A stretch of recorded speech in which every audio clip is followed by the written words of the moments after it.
अधीश एक ऐसी लड़ाई में फंस चुका था जो कि उसकी अपनी भी नहीं थी, लेकिन इन लोगों ने मुसीबत के समय उसके परिवार की मदद की थी और अधीश इस बात का एहसान मानता था। इसी कारण वो सर्पदेव की बात मानने के लिए राजी हो गया था।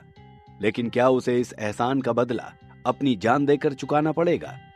चौथे राजकुमार के सहयोगी इतने शक्तिशाली हैं जो रास्ते में इन्हें मारने की ताकत रखते हैं। तो क्या होगा राजनगर पहुंचने के बाद? सर्पदेव के कहने पर 8वें राजकुमार का साथ देना एक तरह से अधीश की मजबूरी ही बन गई थी। हालांकि वो अपने ऊपर किए गए एहसान का बदला भी चुकाना चाहता था, लेकिन ये बदला उसे कुछ महंगा ही पड़ रहा था। अधीश ने राजनगर जाना स्वीकार तो किया था, लेकिन अपनी शर्तों पर, और अब रास्ते में ये नई मुसीबत आन खड़ी हुई थी जिसका अधीश से दूर दूर तक कोई लेना देना नहीं था। वे लोग उस पर हमला कर रहे थे। अधीश की उनसे कोई दुश्मनी नहीं थी, इसीलिए वो इतनी देर से सिर्फ अपनी रक्षा ही कर रहा था। लेकिन ये आधी भेड़िया मानवी जेलेना उसे लगातार उकसा रही थी। अंत में अधीश को उस पर हमला करना ही पड़ा। उसने पहले जेलेना को भ्रम में फंसाया और फिर ज्वालाओं में, और अब जेलेना ज्वाला की लपटों में घिरी हुई चित्कार कर रही थी। जेलेना के पूरे शरीर से एक हिंसक और रक्त रंजित जीवन शक्ति निकल रही थी। आग की लपटें तेज हो रही थीं और उसकी चीखें थमने लगी और आवाज जल्द ही बंद हो गई। उदानी ये दृश्य देख नहीं सका क्योंकि अधीश के तीसरी श्रेणी के भ्रामक मंत्र ने उस पूरे क्षेत्र को घेर रखा था। वहां केवल घना अंधेरा था और ज्वाला की लपटों में घिरी जेलेना। ज्वाला की भयंकर लपटों ने कुछ ही क्षणों में जेलेना का काम तमाम कर दिया था। उदानी भागकर उसकी ओर आया। जेलेना, तुम्हें क्या हुआ? जेलेना, जवाब दो। उदानी चिल्ला रहा था। अंधेरा छट गया और एक आकृति धीरे धीरे उसमें से प्रकट हुई, लेकिन ये अर्धमानवी जेलेना नहीं बल्कि अधीश था।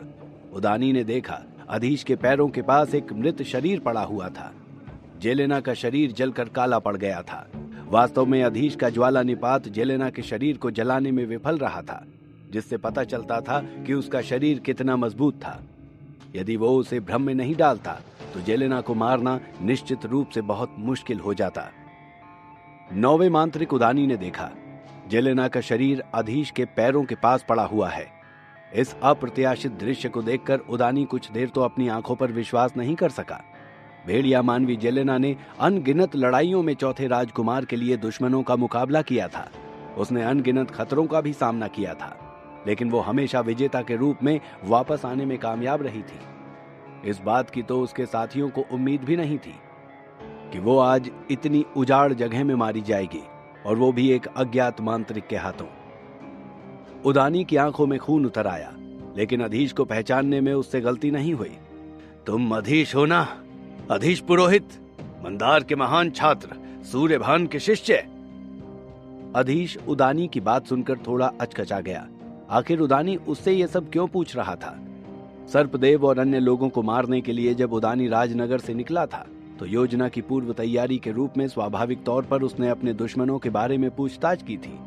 तभी उसे पता चला कि सर्पदेव और अन्य अधीश को लेने के लिए प्रकाश नगर गए हुए हैं। शायद बादल और नीलमणि को मारने के बाद अधीश का नाम एक बार की सनसनी बन गया था, लेकिन वो केवल चौथे स्तर के नीचे के मांत्रिकों के लिए ही आश्चर्य की बात थी। उदानी जैसे छठे स्तर के मांत्रिक के लिए वो कोई खतरा नहीं था। वो जहां भी गया था उसे अपने कार्य में सफलता ही मिली थी, इसलिए उसने कभी अधीश की तथाकथित उपलब्धियों को दिल से नहीं लगाया। यहाँ तक कि सर्पदेव की हत्या की साजिश रचते समय भी उसने अधीश को ध्यान में नहीं रखा था।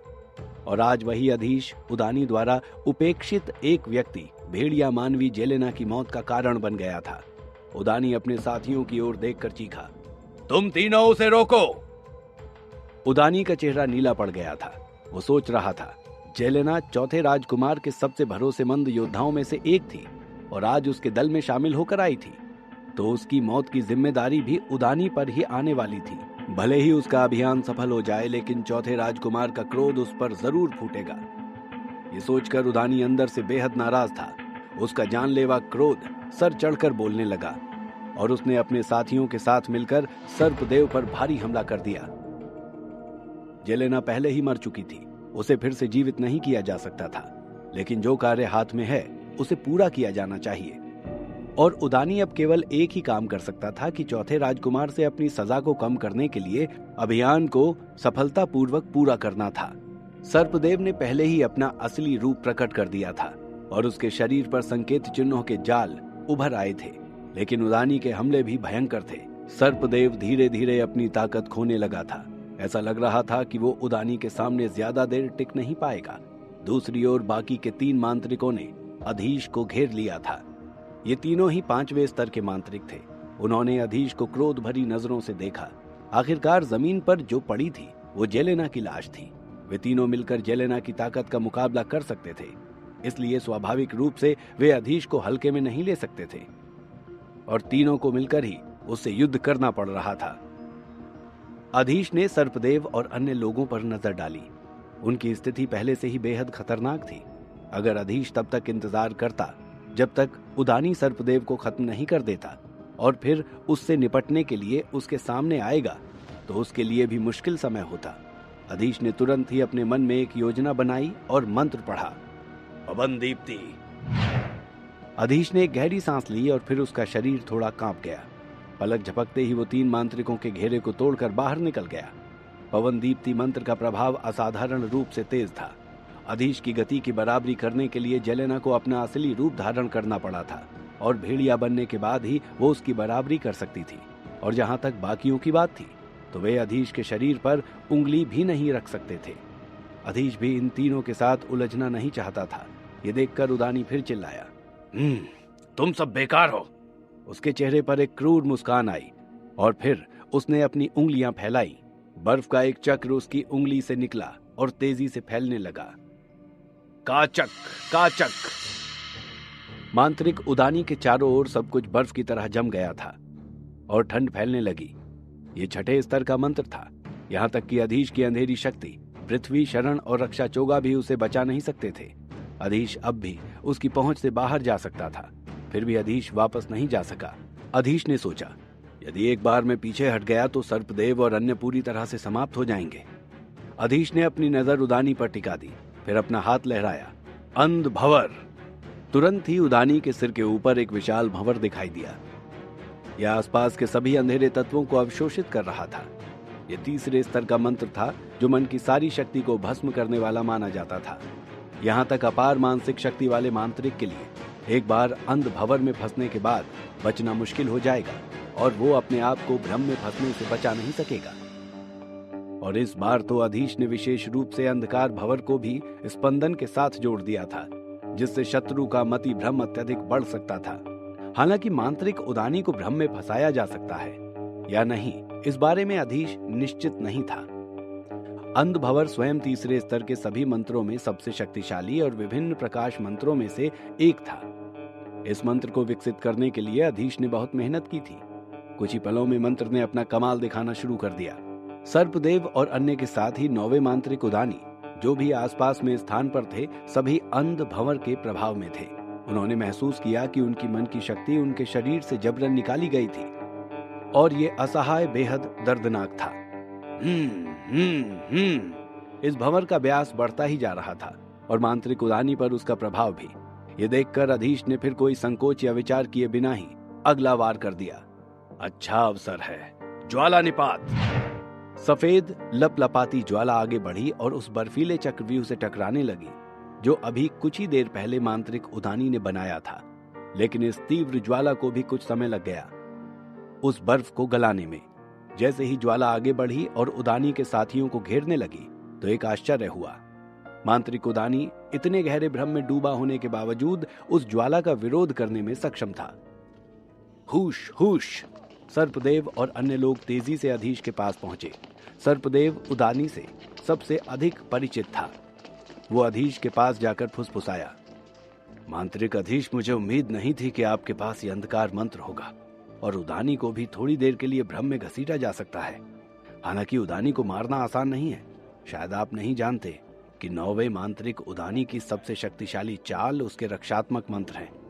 उसके पास एक अंधेरी शक्ति भी है जिसे उसके मंत्रों में एकीकृत किया गया है, इसलिए वो हर समय रक्षात्मक मंत्रों द्वारा सुरक्षित रहता है।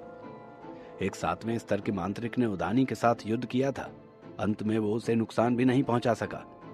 हम उसे मारना चाहते हैं, लेकिन ये वास्तव में बहुत कठिन है। अधीश होंठ टेढ़े कर व्यंग से मुस्कुराया और बोला, मेरा तो कोई इरादा भी नहीं था उसे मारने का। पहला हमला उसने किया। खैर, अब आप कह रहे हैं कि उसे मारना बहुत कठिन है, तो मैं एक प्रयास करके देखना चाहूंगा। भले ही उदानी शक्तिशाली था, लेकिन इस समय कुछ पलों के लिए वो भ्रम में पड़ गया। वो अब जादू नहीं कर सकता था। यदि भ्रम कुछ देर और रहता तो उसका रक्षा मंत्र कितने समय तक कायम रह सकता था। अधीश ने कहा, जल्दी ही मेरे मंत्र का प्रभाव समाप्त हो जाएगा, लेकिन अच्छी बात यह है कि उसके साथी गहरे भ्रम में फंस चुके हैं और हम 4 अब भी सुरक्षित हैं। जैसे ही मैं इशारा करूंगा, हम चारों मिलकर एक साथ उदानी पर हमला करेंगे। सर्पदेव ने स्वीकृति में सर हिलाया, लेकिन उदानी ने भी अधीश की बात सुन ली थी। उदानी ने अधीश की आंखों में गहराई से देखा और धीमे स्वर में कहा, मांत्रिक अधीश, अब मैं तुमसे राजनगर में ही मिलूंगा।